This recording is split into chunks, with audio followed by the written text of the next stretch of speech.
berdoa.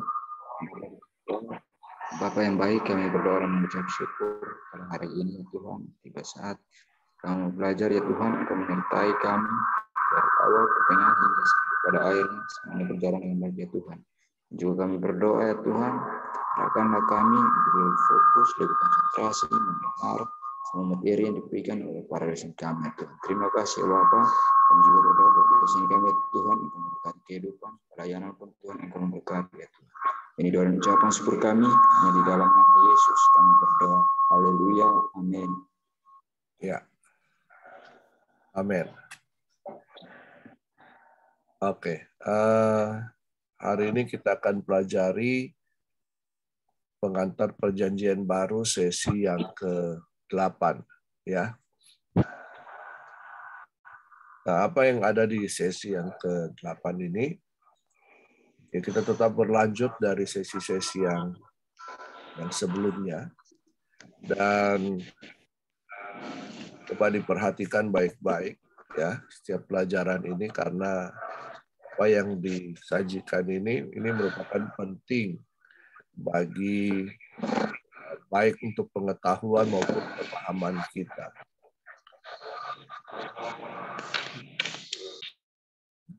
Kalau ada yang tidak dimengerti, langsung ditanyakan ya. Jangan diam-diam disimpan. Nanti ada pertanyaan, bingung.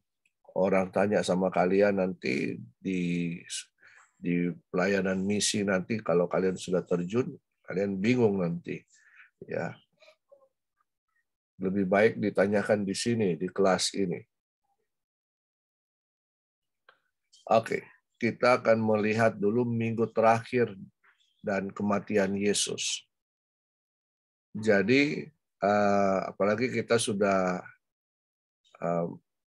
memperingati ya Paskah, kematian dan kebangkitan Tuhan Yesus.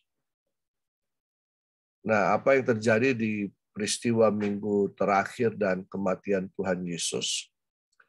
Itu adalah persiapan kematiannya. Jadi memang kematian Yesus itu adalah suatu nubuatan, dan semua persiapannya juga merupakan suatu nubuatan dan kemudian digenapi. Ya. Nah, apa yang misalnya pengurapan dengan minyak narwastu oleh Maria. Jadi Maria ini, ya Maria Magdalena, ini mengurapi kaki minyak. Ya ada yang menyebutkan ketika dia lagi makan dengan para pemungut cukai, kemudian datang seorang wanita yang berdosa meminyaki kaki Yesus. Terus bagian lain dalam Alkitab ada lagi yang datang kemudian mencurahkan minyak di kepala Yesus, minyak narwastu. Ini minyak yang harum, ya. Saya sudah pernah mencium baunya. Ya, minyak yang harum yang bagus. Nah, jadi ini merupakan persiapan pengurapan kematian dari Yesus. Lalu kemudian setelah itu ada peristiwa di mana Yesus ke Yerusalem, dan kemudian ketika dia masuk, dia naik ke seekor keledai, ya. Lalu pada waktu dia masuk ke Yerusalem, apa yang terjadi? Semua penduduk situ berbaris di pinggir jalan, lalu kemudian mereka membuka jubah mereka, menaruh di jalan, lalu mengambil dahan pohon palem, lalu menaruh di jalan untuk menyambut Yesus datang. Hosana bagi Sang Raja, Hosana. Jadi mereka menyambut kedatangan Yesus ke Yerusalem. Tapi juga kedatangan itu sambutan itu merupakan persiapan untuk kematian Yesus. Karena apa yang terjadi? Mereka menyambut Yesus dengan sorakan Hosana, tetapi mereka juga yang berkata, salibkan dia, salibkan Yesus, salibkan dia. Ya. Nah, kemudian ada peristiwa selanjutnya adalah perjamuan malam, perjamuan terakhir di loteng Yerusalem. Ya. Dan di dalam perjamuan ini di situ Yesus berkata, orang yang mencelupkan roti bersama-sama dengan aku, dia yang akan menjual aku, akan mengkhianati aku. Nah, tapi dalam perjamuan ini juga di situ ada peristiwa di mana Yesus mencuci kaki murid-muridnya, membasuh kaki murid-muridnya.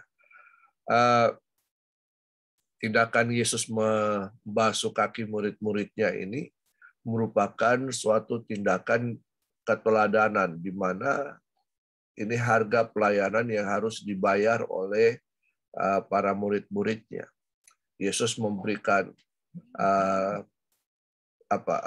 model keteladanan bahwa setiap orang yang melayaninya, ya dia harus membasuh kaki orang lain. Artinya ya dia bersedia untuk menjadi keset bagi orang lain, menjadi hamba, ya, menjadi pelayan, menjadi hamba, menjadi sesuatu yang tidak berarti dipandang manusia, tetapi bagi Allah itu adalah hal yang sangat mulia.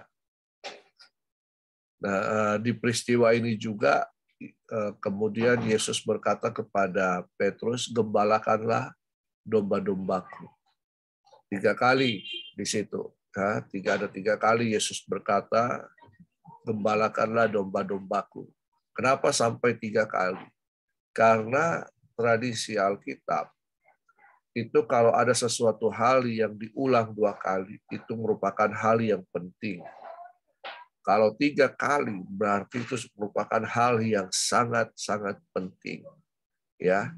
Jadi kalau kalian membaca nanti misalnya satu perikop ada kata yang diulang-ulang, berarti itu merupakan kita harus menaruh fokus perhatian di situ. Itu merupakan hal yang sangat-sangat penting, ya. Kalau 2 kali, apalagi sampai 3 kali diulang, itu merupakan hal yang sangat-sangat penting. Tapi sebelum peristiwa perjamuan makan malam terakhir atau perjamuan terakhir itu sebelumnya itu si Yudas ini dia telah mengkhianati Yesus dengan menjualnya kepada pihak Sanhedrin seharga 30 keping perak. Ya. Kenapa 30 keping perak? Karena itulah harga budak pada zaman itu. Jadi Yesus dijual ya kepada orang ahli-ahli Taurat dan mereka itu yang ada di Sanhedrin. Sanhedrin ini lembaga keagamaan. Kita sudah pelajari di awal-awal, ya. Lembaga keagamaan pada waktu zaman Yesus.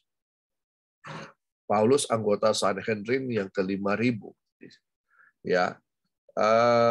Jadi dalam peristiwa ini Yudas ini menjual Yesus, ya, sebelum mereka makan malam, ya, perjamuan terakhir. Jadi Yudas ini sudah menjual Yesus, dijual dengan harga seorang budak. Nah, lalu kemudian Yudas ikut dalam perjamuan makan malam terakhir itu, ya.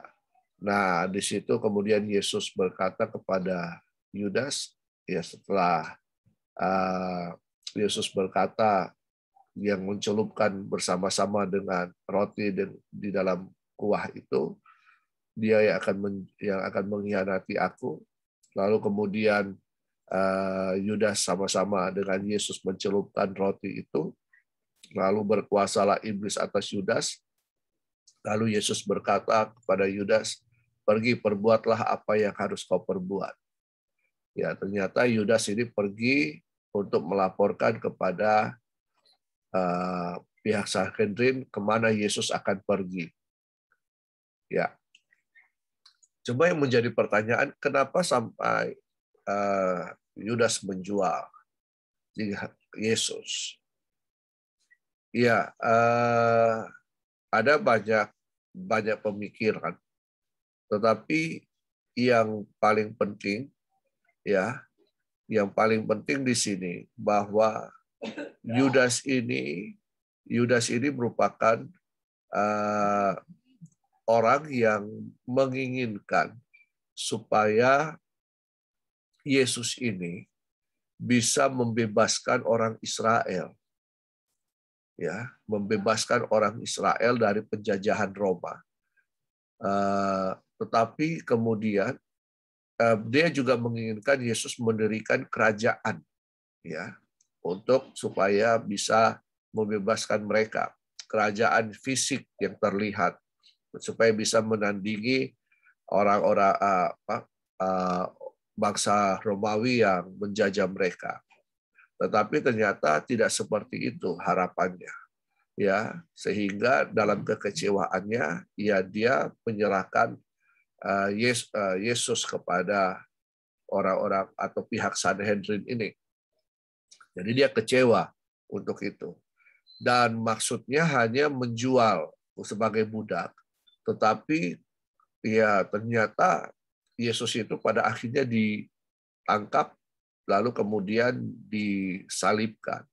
Nah, dalam kekecewaan itu dia kembalikan kembali uang 30 keping perak itu, ya, lalu itu uang itu kemudian dibeli kan karena utuh uang darah, yaitu kemudian oleh pihak Sanhedrin dibelikan tanah yang kemudian disebut dengan Hakadama di situ, tanah uang darah, ya. Nah, lalu apa yang terjadi di situ? Ya, kemudian si Yudas ini lalu dia tidak bertobat seperti Petrus. Petrus menyangkal Yesus, tapi kemudian Petrus bertobat. Dia akhirnya mengakhiri hidupnya dengan menggantungkan diri. Nah, dia menggantungkan diri.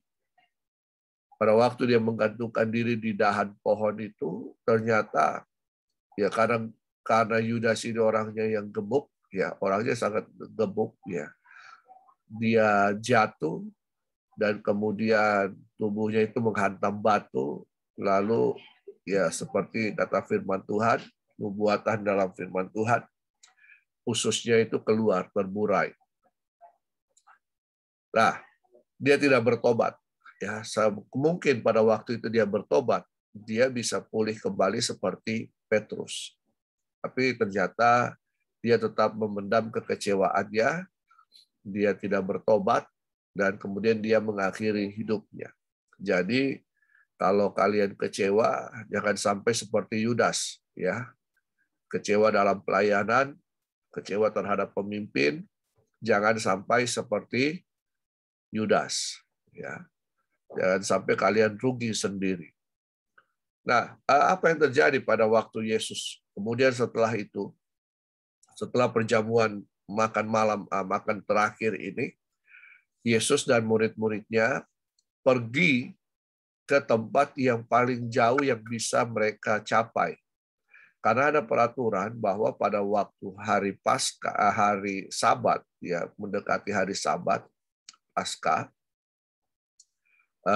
orang itu hanya bisa berjalan sekitar 1.000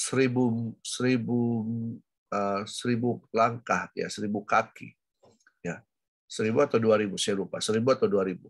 Jadi itu di daerah Israel itu, di Yerusalem itu biasanya itu ada namanya tali Sabat. Tali Sabat itu merupakan ukuran terakhir. Jadi tali Sabat itu dipasang di jalan-jalan, ya, kayak kabel telepon begitu, tapi dia putih, dipasang begitu. Itu sebagai tanda bahwa setelah dari situ hanya bisa keluar dengan jarak 1.000 kaki, ya, 1.000 langkah ke sana. Dan tempat yang bisa dicapai dari situ itu adalah Taman Getsemani. Nah, di situ Yesus, ya, pada waktu itu dia berdoa. Tapi murid-murid yang lain pada tertidur. Kenapa? karena menurut tradisi pada waktu perayaan Paskah itu mereka bisa minum minum anggur, ya, atau wine, anggur itu sebanyak 4 gelas. Jadi wine anggur yang keras. Jadi mereka agak mabuk, ya, seperti itu. Jadi mereka sampai di Getsemani mereka sudah ngantuk, sudah tidur, tapi Yesus tetap berdoa 3 kali, ya. Dia berkata, tidak sanggupkah engkau berjaga-jaga dengan aku selama 1 jam? Ya, pada ketiga kali dia berkata, lihat para prajurit itu, ya. Akhirnya Yesus ditangkap. Ya, kisah ini kemudian dituliskan oleh Markus. Markus menuliskan kisah yang terjadi di Taman Getsemani, ya. Dan dalam Markus pasal yang ke-15, pasal itu di situ dituliskan ada seorang pemuda yang kemudian lari dan lari dalam keadaan telanjang. Ya, siapa itu? Ya, Markus. Jadi berarti sejak awal Markus ini telah mengamati, telah melihat apa yang terjadi pada hari terakhir atau minggu terakhir kematian Yesus. Mulai dari peristiwa makan malam itu ternyata itu terjadi di rumahnya Markus, ya, Markus. Jadi mereka melakukan ini semua ini di rumahnya Markus Yohanes, ya, penulis kitab Markus. Nah, akhirnya di Taman Getsemani Yesus ditangkap dengan bantuan Yudas. Yudas mencium Yesus, ya. Lalu kemudian ya itu sebagai tanda orang yang aku cium itu adalah orang yang harus kamu tangkap. Kemudian setelah ditangkap, lalu kemudian Yesus diadili, tapi oleh pengadilan yang sangat tidak adil, karena mereka tidak menemukan satu kesalahan pun dalam diri Yesus. Cuman ya karena mereka sudah terlanjur untuk memusuhi Yesus, ya, Yesus lebih populer dari mereka. Ya, ada kecemburuan, ada iri hatian dari ahli-ahli Taurat, para pemuka-pemuka agama Yahudi. Itu akhirnya ya Yesus dijatuhi hukuman mati. Proses perjalanan salib ini sungguh luar biasa, ya. Jadi dari tempat di mana Yesus disiksa pertama kali di Bait Allah itu, lalu kemudian dia harus panggul salib kayu itu, ya, kayu salib itu bahkan sampai ada kurang lebih ada 7 kali Yesus jatuh, ya, berhenti, ya. Itu dari 9 jam, kemudian jam 9 pagi Yesus itu disalibkan. Menjelang petang pada waktu ketiga, jam ketiga, jam berdoa, jam 3, ya. Jadi jam 9 itu jam doanya orang Yahudi, itu jam 9, jam 12, jam 3.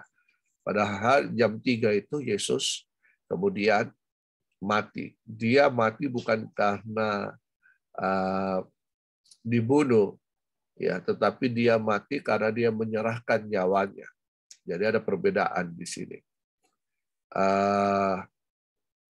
Yesus itu menyerahkan nyawanya. Ya, lalu setelah itu terjadi negosiasi antara Yusuf Arimatea dan Nikodemus untuk mengambil tubuh Yesus dan kemudian dikuburkan. Nah, ini peristiwa-peristiwa yang ada di sekitar minggu terakhir dari kematian Tuhan Yesus. Tapi di kayu salib juga Yesus menyatakan ada 7 perkataan Yesus di situ.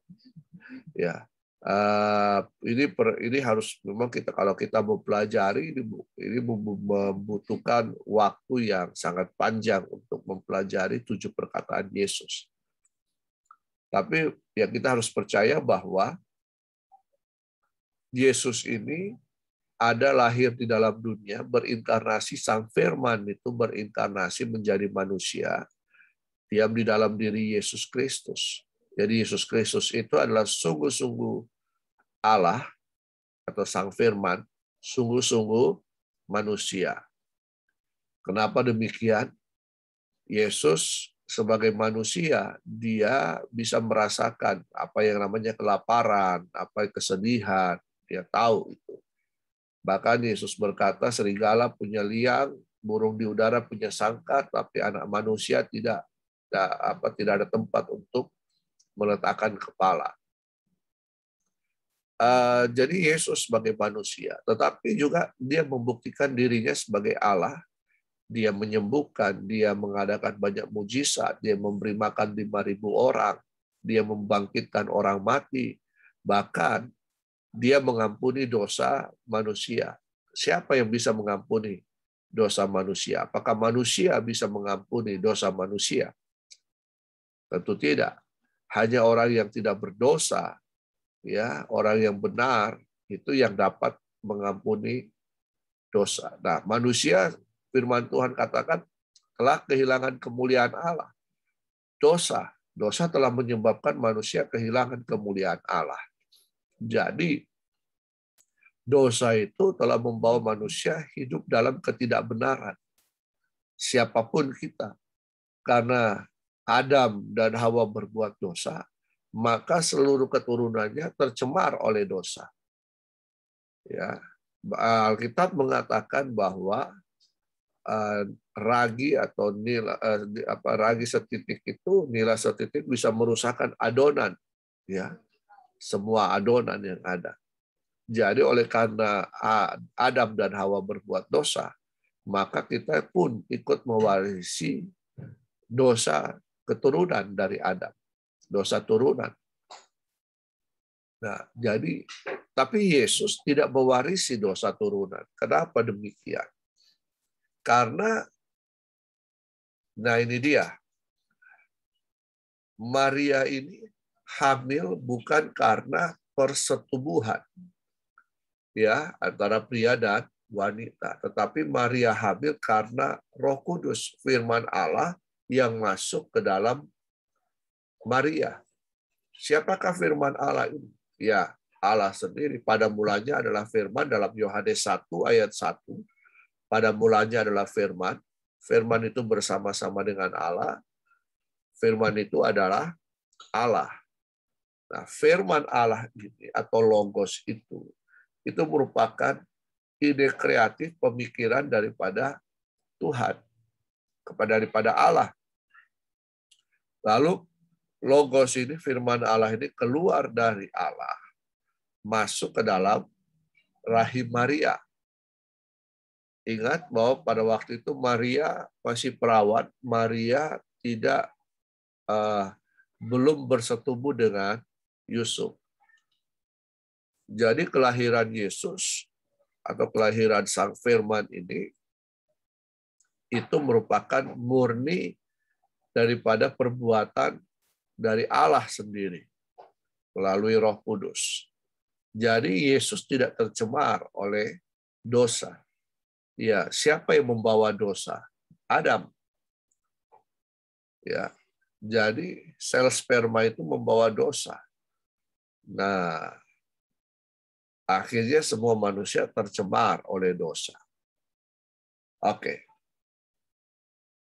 Kebangkitan Yesus.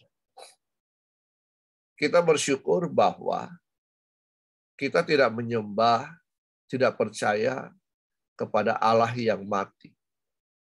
Kita justru menyembah, mempercayai Allah yang hidup. Dia Allah yang hidup. Ya. Bahkan kalau baca nanti, coba baca di 1 Korintus 15. Ya. Ayat 3 dan 4. Coba siapa yang bisa ayat 3 dan 4.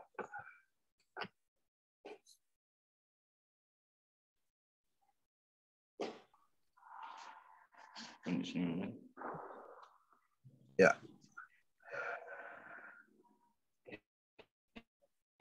Sebab yang sangat penting telah kusampaikan kepadamu, yaitu apa yang telah kuterima sendiri, ialah bahwa Kristus telah mati karena dosa-dosa kita sesuai dengan kitab suci, bahwa ia telah dikuburkan dan bahwa ia telah dibangkitkan pada hari yang ketiga sesuai dengan kitab suci. Oke. Nah, apa yang tertulis di 1 Korintus 15 ini, ayat 3 dan 4, itu merupakan inti daripada Injil. Kita bersyukur bahwa Yesus itu mati dan bangkit. Bahkan dia naik ke sorga. Ada saksi-saksinya. Kalau kalian baca ayat-ayat seterusnya itu saksi-saksi. Siapa yang menyaksikan kematian, kebangkitan Yesus itu ada saksi-saksinya. Dan coba ayat yang ke-17.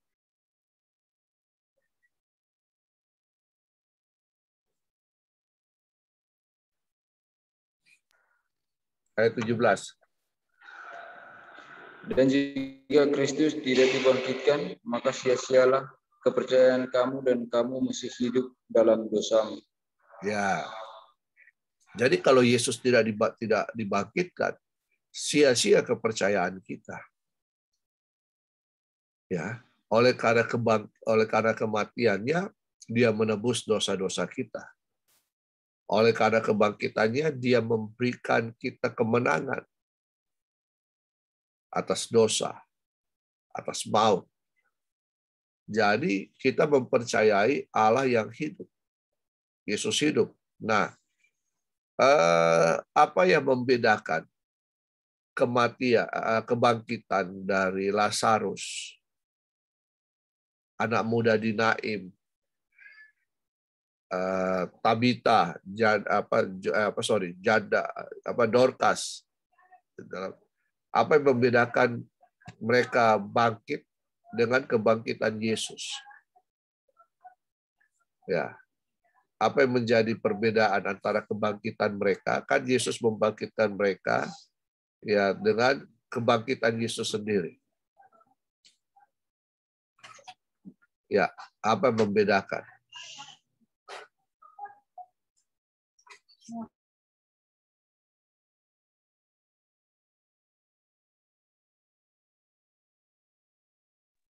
Ya, apa yang membedakan itu?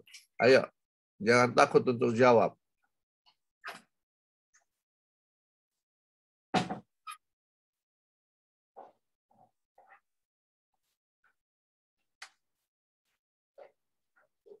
Apa yang membedakan kebangkitan Yesus dengan kebangkitan-kebangkitan lain yang ditulis di dalam Alkitab? Mungkin kalau saya, Pak. Ya, silakan. Kebangkitan Tuhan Yesus, itu kan dia bangkit untuk selama-lamanya. Sedangkan yang lain itu kan saya bangkit tapi dia akan mati lagi. Oke. Dengar dari mana, Bu? Ya. Tahu kok tahu. Mana? Kenapa kamu kasih kuat, Pak? Dengar ya? Kurang kuat. Ya. Oke, jadi yang membedakan kebangkitan Yesus dengan kebangkitan Lazarus dan orang-orang lain yang dibangkitkan dalam Alkitab. Orang-orang itulah kayak seperti Lazarus, anak muda di Naim, ya Dorcas, semuanya itu mereka bangkit, tapi mereka mati lagi. Tapi Yesus beda. Yesus bangkit pada hari yang ketiga dan tidak mati-mati lagi. Dia hidup untuk selama-lamanya. Ya, dia menang atas maut. Ya. Bahkan dia naik ke surga dan akan datang kembali lagi untuk menjemput kita. Nah, ini menjadi suatu pengharapan, suatu pegangan iman kita bahwa kita tidak menyembah, kita tidak memuja, kita tidak percaya kepada Allah yang mati. Kita justru mempercayai Allah yang hidup. Yesus hidup untuk selama-lamanya. Kita bersyukur untuk itu. Ya, kalau dia mati, ya percuma kepercayaan kita. Dan kalau dia mati dan tidak bangkit lagi dan hidup, percuma kepercayaan kita. Oleh karena itu kepercayaan kita, Injil itu adalah hal yang sungguh luar biasa. Berbeda dengan agama-agama lain. Kita punya keyakinan yang teguh bahwa kalau kita mati, kita akan dibangkitkan. Kenapa? Karena Yesus telah bangkit dari maut, ya, dari kematian. Oke, itu inti Injil, ya. Itu inti Injil, bahwa Dia telah mati atas dosa-dosa kita sesuai dengan kitab suci. Berarti semua itu telah tertulis dalam kitab suci. Semua sudah dinubuatkan dari awal dan telah digenapi oleh Yesus. Sesuai dengan kitab suci. Berarti kita punya kitab suci. Ini kitab suci yang luar biasa. Kitab suci yang hidup, yang berkuasa. Kenapa demikian? Ya, kita harus percaya bahwa segala tulisan Timotius, Paulus mengatakan kepada Timotius, segala tulisan yang diilhamkan Allah. Alkitab itu adalah yang diilhamkan Allah, ya, kepada para penulis. Kurang lebih ada 40 penulis dalam kurun waktu 1.500 tahun. Itu dituliskan. Itu adalah ilham Allah dari Roh Kudus, ya, kepada para penulis untuk menuliskan apa yang mereka harus tulis. Ya, ini kita bersyukur untuk itu. Dan Alkitab kita bukan Alkitab yang kemudian hanya jatuh dari sorga, begitu. Tetapi Alkitab kita ada kaitannya dengan Alkitab kita sungguh humanis. Kenapa? Karena ditulis oleh manusia, diilhamkan oleh Roh Kudus. Jadi dari sisi kemanusiaan Alkitab kita luar biasa. Ya, kita bersyukur untuk itu. Kenapa mereka tahu Yesus bangkit? Ya, Maria ini yang duluan lari ke kubur Yesus untuk memberikan rempah-rempah. Lalu kemudian ketika itu dia lihat kubur terbuka, batu besar itu tergolek, tidak pada tempatnya, kubur itu terbuka. Lalu kemudian ada seorang anak muda di situ berkata, siapa yang kamu cari? Aku cari Tuhanku. Dia telah bangkit, dia tidak ada di sini. Lalu kemudian dia lari kembali masuk dalam persekutuan yang mereka bersembunyi ceritanya karena ketakutan. Ketakutan karena Yesus sebagai Tuhan dan Tuhan mereka, guru mereka telah mati, dikuburkan. Jadi mereka sangat ketakutan. Tapi kemudian setelah dia lari dan mengabarkan kepada para murid, lalu kemudian Petrus lari lagi melihat bersama murid-murid yang lain. Ternyata benar, ya kubur itu telah kosong. Tetapi yang jadi berita hoax-nya, nah ini ada berita hoax-nya ini. Ya para penjaga kubur itu, para pasukan atau ya tentara yang menjaga kubur itu kemudian disuap oleh Sanhedrin dan ahli-ahli Taurat tadi, orang-orang terkemuka, disuap oleh imam besar supaya mereka memperkatakan bahwa mayat Yesus itu dicuri atau dicuri oleh murid-muridnya. Ya, jadi ada berita hoax di situ, berita hoax yang kemudian akhirnya mulai berkembang bahwa ternyata yang disalibkan itu bukan Yesus, itu diserupakan oleh Yesus. Berita hoax lagi yang berikutnya adalah bahwa Yesus itu tidak mati sebenarnya, tetapi dia sekarat, ya. Lalu kemudian ya murid-murid Yesus mencuri mayat Yesus. Jadi ini berita-berita hoax yang ada. Ya, jadi memang berita hoax ini sangat-sangat luar biasa pengaruhnya. Nah, hoax yang pertama kali itu terjadi di mana? Di Taman Eden.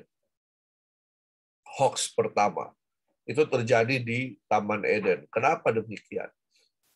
iblis atau si ular tua itu memberikan hoax, berita hoax. Tahu kan berita hoax? Ya, tahu berita hoax? Berita dusta, berita palsu. Ya. Jadi ketika si ular tua ini dengan Hawa bercerita, lalu kemudian Hawa berkata, kalau kami makan buah itu, kami akan mati. Tapi berita hoaxnya adalah, si ular tua berkata begini, kamu sebenarnya tidak akan mati, tapi kamu akan menjadi sama seperti Allah. Ini berita hoax. Ya karena hoax itu, dan kemudian hoax itu menyentuh ego daripada Hawa dan Adam, jadi sama seperti Allah. Ya, akhirnya mereka mengambil buah itu dan memakannya. Tapi apa yang terjadi? Bahwa sebenarnya kepada Adam dan Hawa itu telah diberikan kuasa untuk mengelola bumi. Tapi karena mereka jatuh dalam dosa itu tadi, itu makan buah itu karena berita hoax itu, akhirnya iblis mengambil kuasa itu. Kuasa itu bukan lagi ada pada Adam dan Hawa, tapi kemudian kuasa itu ada di tangan iblis, dan firman Tuhan katakan memang iblislah yang menjadi penguasa bumi ini, dunia ini. Ya, bahkan Yesus pun ditawari oleh iblis dalam pencobaan di padang gurun selama 40 hari itu. Iblis membawa Yesus ke atas bumbungan bait Allah, lalu memperlihatkan seluruh dunia ini, dan dikatakan kalau kamu mau menyembah aku akan memberikan semuanya ini. Iblis menawarkan itu kepada Yesus karena memang bumi telah takluk. Nah, pengertian dosa di dalam Kejadian pasal 3 di situ, kejatuhan manusia itu berarti manusia dulu sebagai hamba Tuhan. Kemudian karena berita hoax itu, manusia, Adam dan Hawa ini kemudian menjadi hamba iblis. Mereka menghambakan diri kepada iblis. Ya, jadi kalau ada yang suka menyebar berita hoax itu, Yohanes pasal 8 berkata, iblislah yang menjadi bapaknya. Berarti mereka itu anak-anak iblis. Ya, sadar tidak sadar, mereka adalah perpanjangan tangan daripada iblis itu. Ya. Nah, berita hoax ini kemudian juga oleh pemerintah itu pun hati-hati, ya, jangan sampai kita menyebarkan berita hoax lewat WA dan semuanya akhirnya kita kena undang-undang ITE, penyebaran berita palsu. Oke. Lah, setelah kebangkitan Yesus masih hadir di bumi ini selama 40 hari. Dia ada, ya, dia bertemu dengan para murid-muridnya. Yang diberitakan oleh Yesus adalah bukan lagi soal bertobat, tetapi soal kerajaan Allah. Dia menguatkan dan menghibur para murid, ya, dan memberikan perintah yang terakhir, amanat agung.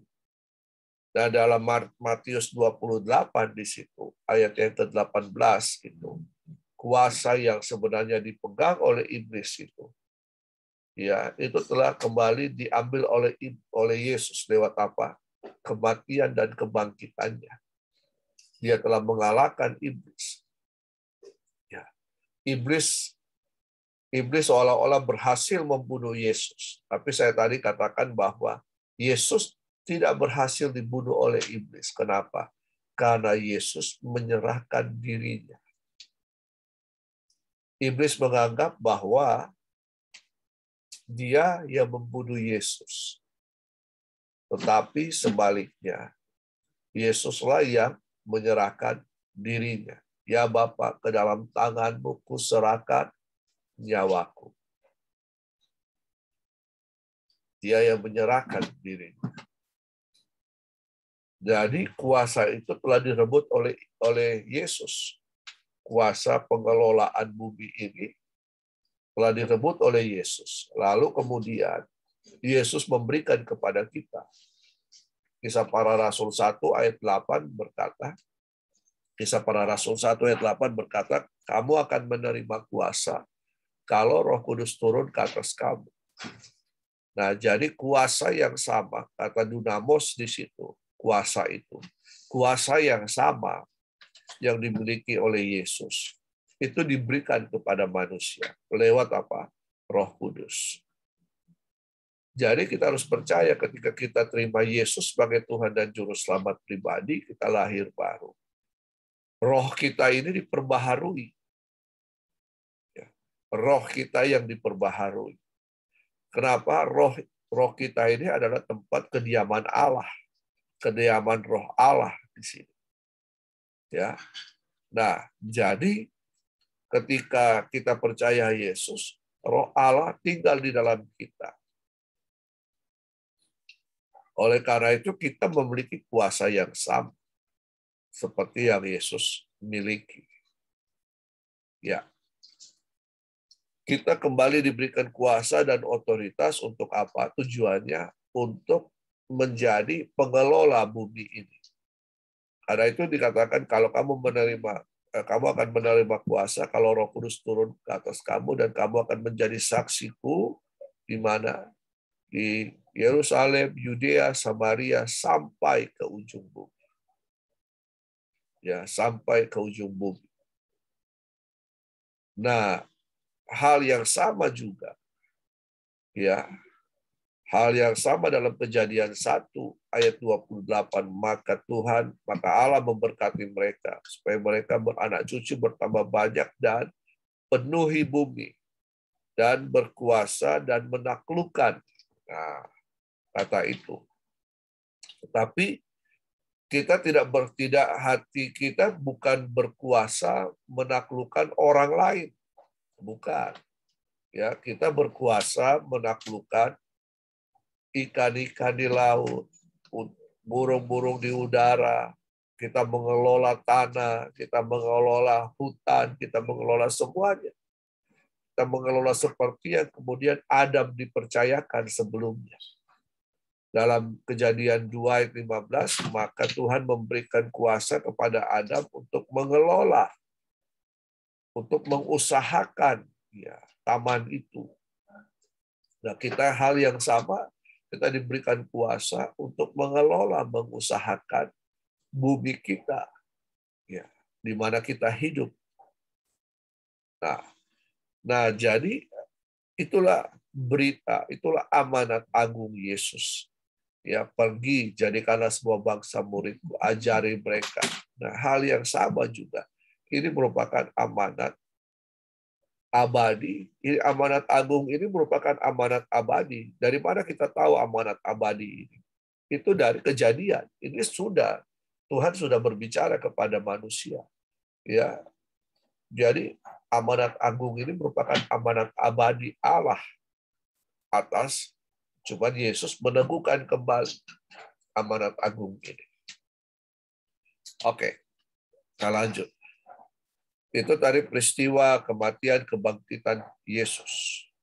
Dan sekarang gelar-gelar Tuhan Yesus.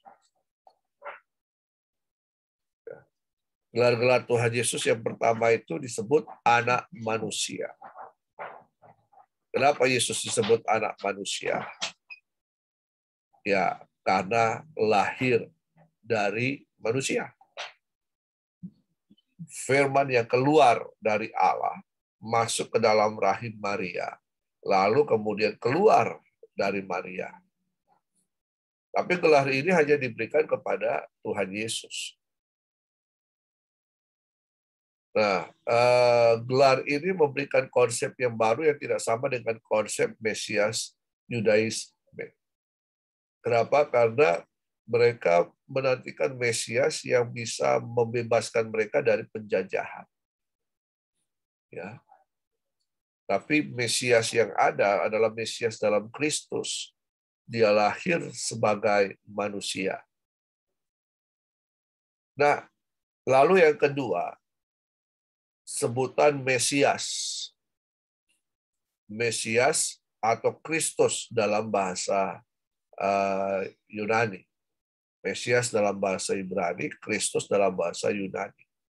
Ternyata kata Mesias ini bukan hanya penyelamat, tetapi Mesias ini ada hubungan dengan raja. Raja yang memerintah, raja yang memberikan kesejahteraan. Keselamatan itu dalam perjanjian lama itu berbicara tentang kesejahteraan. Ya, jadi raja yang memberikan keselamatan, raja yang memberikan kesejahteraan bagi umatnya. Nah, proses menjadi raja dia harus diurapi.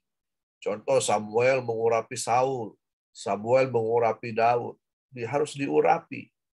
Nah, jadi raja itu adalah seorang yang diurapi. Kristus itu adalah orang yang diurapi. Ya. Siapa yang diurapi? Ya Yesus Kristus. Ya. Jadi Mesias ini bukan hanya bicara seseorang yang akan datang menyelamatkan, tetapi Mesias ini merupakan gelar sebagai seorang raja. Ya. Anak Allah yang ketiga. Anak Allah. Emang Allah beranak?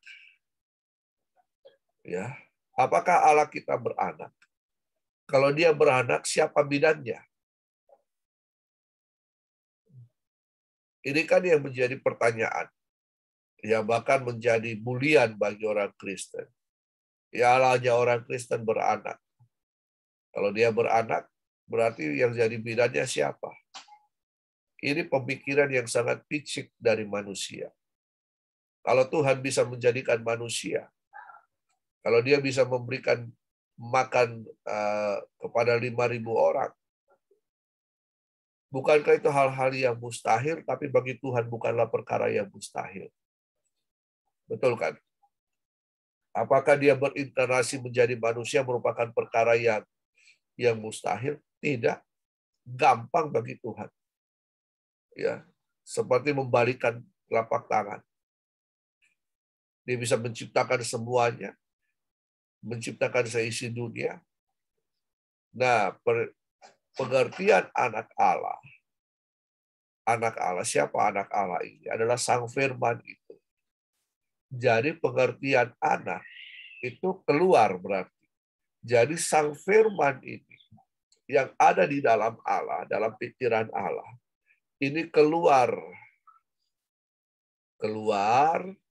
Jadi karena dia keluar dari Allah, maka disebut anak Allah. Keluar dari Allah. Keluar dari Allah, lalu kemudian masuk ke dalam rahim Maria. Keluar anak manusia. Tapi dalam kemanusiaannya itu, ada firman Tuhan di dalam. Adalah Sang Firman. Sang manusia itu adalah Sang Firman. Ya, itu merupakan anak Allah, duduk dalam pangkuan Allah. Jadi ini merupakan sebuah istilah, ya, istilah yang menggambarkan bahwa firman Allah itu keluar dari Allah. Ini istilah. Ya, kalau kita mau pakai istilah yang lain dalam kehidupan kita, kan banyak. Anak kunci, apalagi anak pintu, anak Toraja, anak Papua, anak Maumere.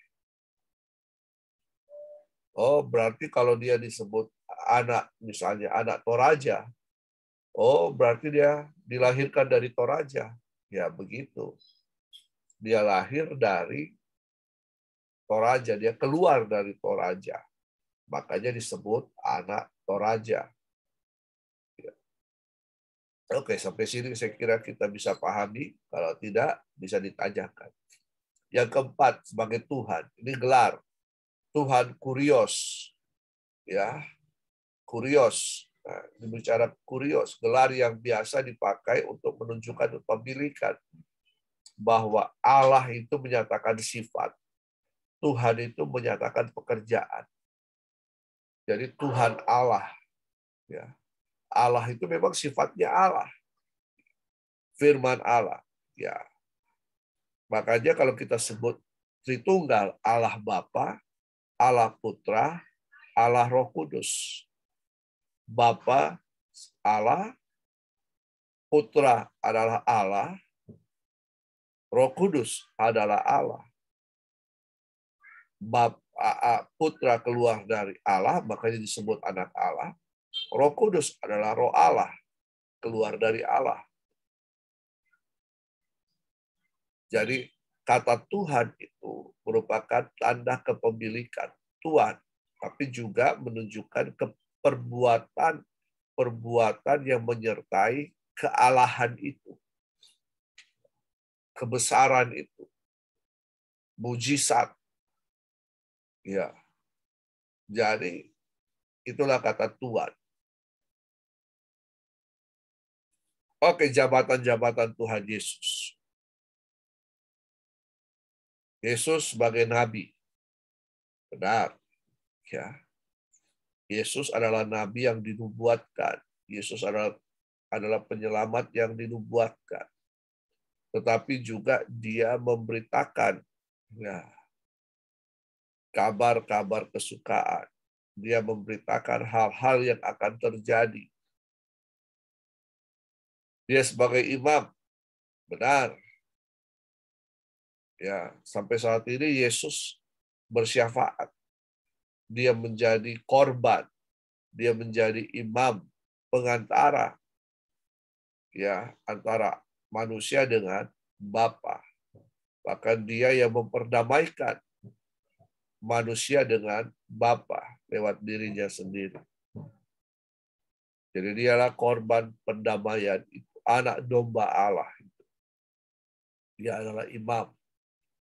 Ya, imam fungsinya apa? Menjadi perantara. Fungsinya apa? Memperdamaikan. Fungsinya apa? Berdoa, bersyafaat. Ya. Sebagai raja yang ketiga. Ya, Yesus adalah raja. Pengakuan ini diberikan oleh pada waktu dia di hadapan Pilatus, dan kemudian Pilatus menuliskan di atas kepala Yesus ketika Yesus disalib, INRI, ya, Yesus Nazaretum INRI, Rexodus Yudeum. Inilah dia raja orang Yahudi. Ada lagi di bawahnya tulisan INBI, Yesus Nazaretum Basilios Yudeum. Ya, lalu ada lagi tulisan di bawahnya tulisan Ibrani. Kalau itu disingkat itu jadi YHVH di situ.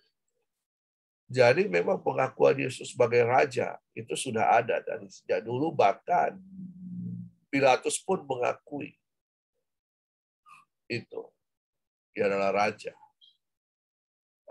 Ketika ahli Taurat berkata, kenapa kamu tulis kepada Pilatus? Kenapa dituliskan seperti itu? Pilatus kemudian berkata, ya apa yang telah kutuliskan tetaplah akan tertulis, ibaratnya seperti nasi yang telah jadi bubur, seperti itulah dia tulisan itu. Tidak dapat lagi dikembalikan. Ya, apa yang saya sudah tulis, begitulah. Ya, tidak boleh diubah-ubah. Jadi memang jelas Yesus adalah raja. Jadi jabatan Yesus itu adalah nabi, imam, dan raja. Oke. Sampai di sini ada yang ingin ditanyakan. Kita telah selesai.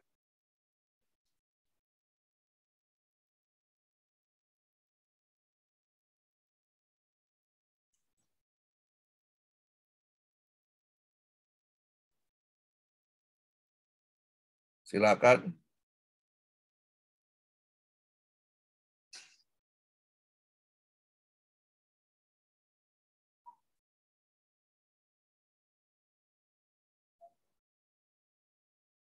Silakan kalau ada yang ingin ditanyakan.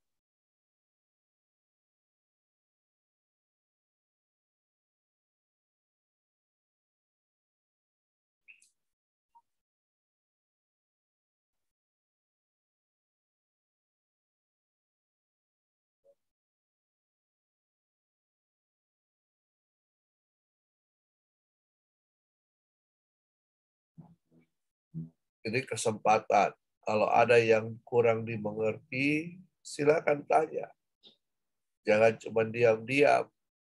Di sini kita belajar.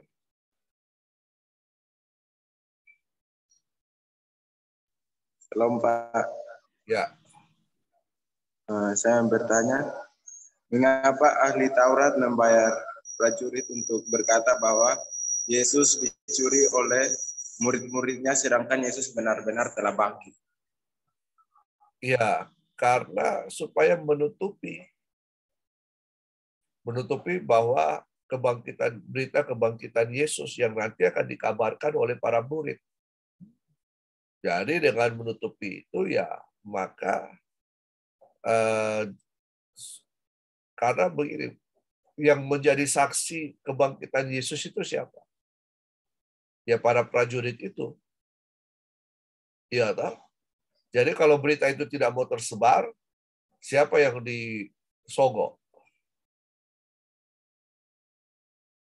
Ya sama, kalau misalnya Rocky punya berita kasus dan ini bisa mempengaruhi orang banyak, jangan sampai berita tentang Rocky dimuat di surat kabar atau wartawan dapat, kemudian dia muat di surat kabar.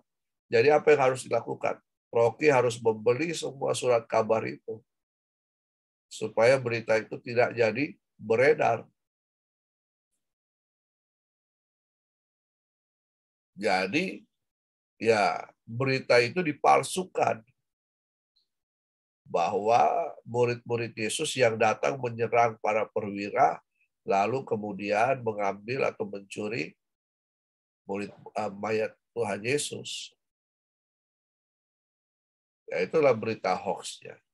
Sehingga berita itu sampai sekarang ada. Ya.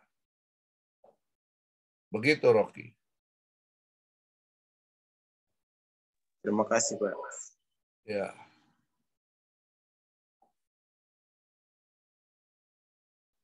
Silakan.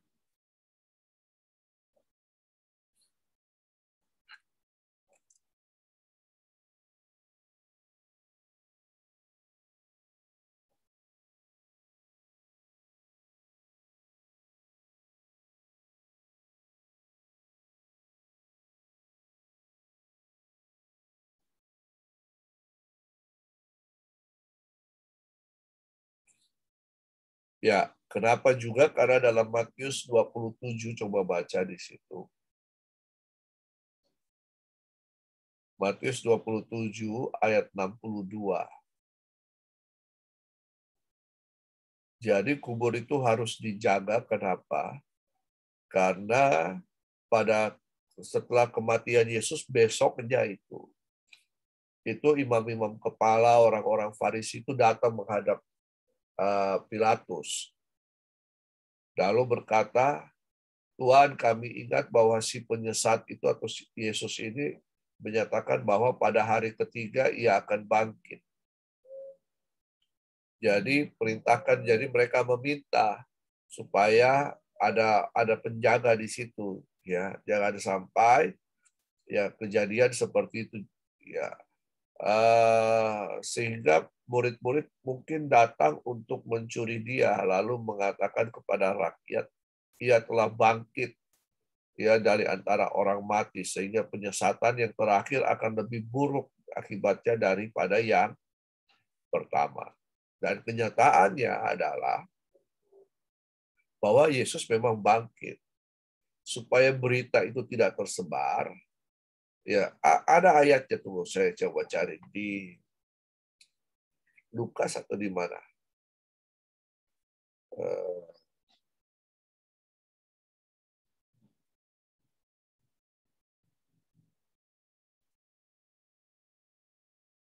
Coba ya.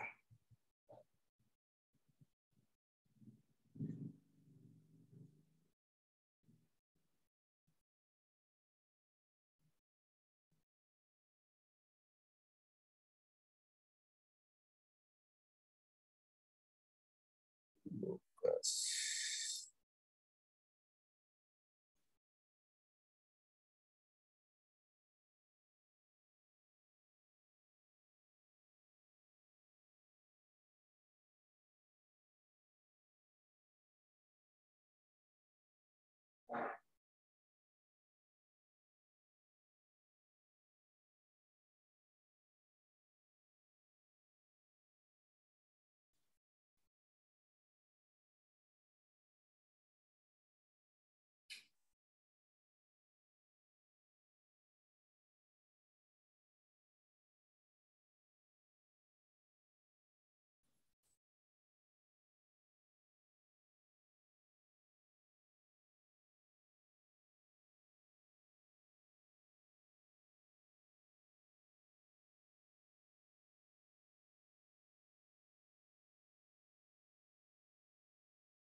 Sebentar.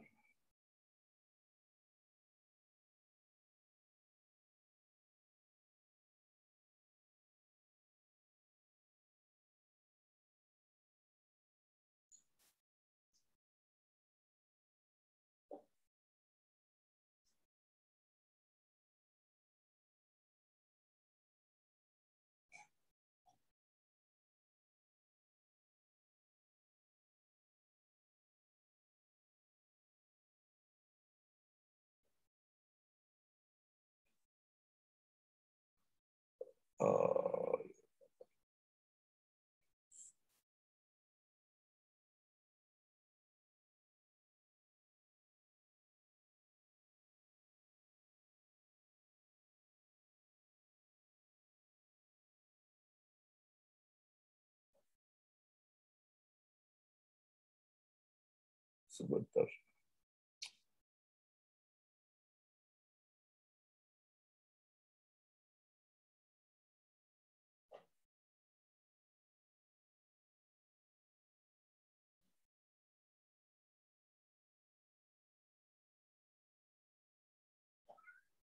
Saya lupa di mana.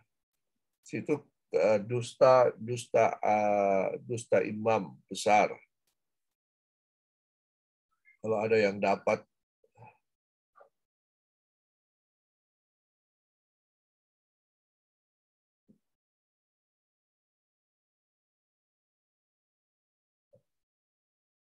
ini dusta Mahkamah Agama Matius 28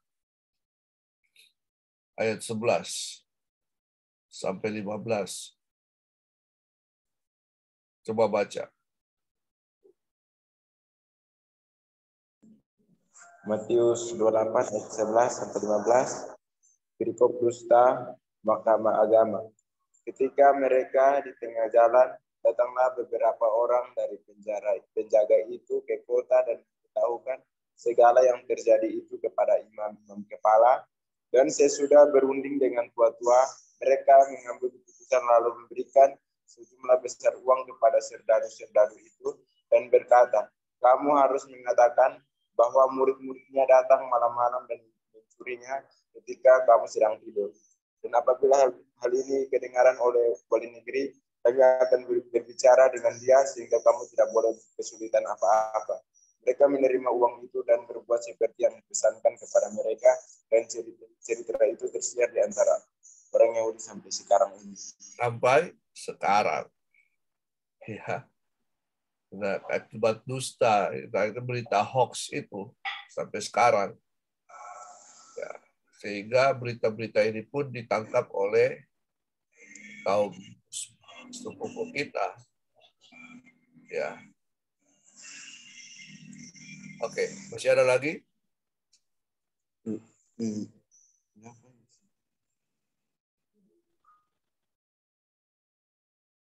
Ada yang ingin ditanyakan?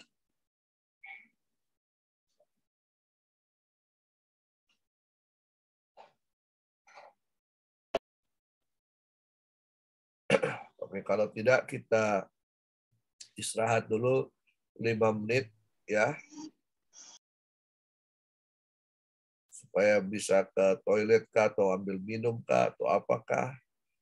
Baru kita lanjut dengan sejarah gereja.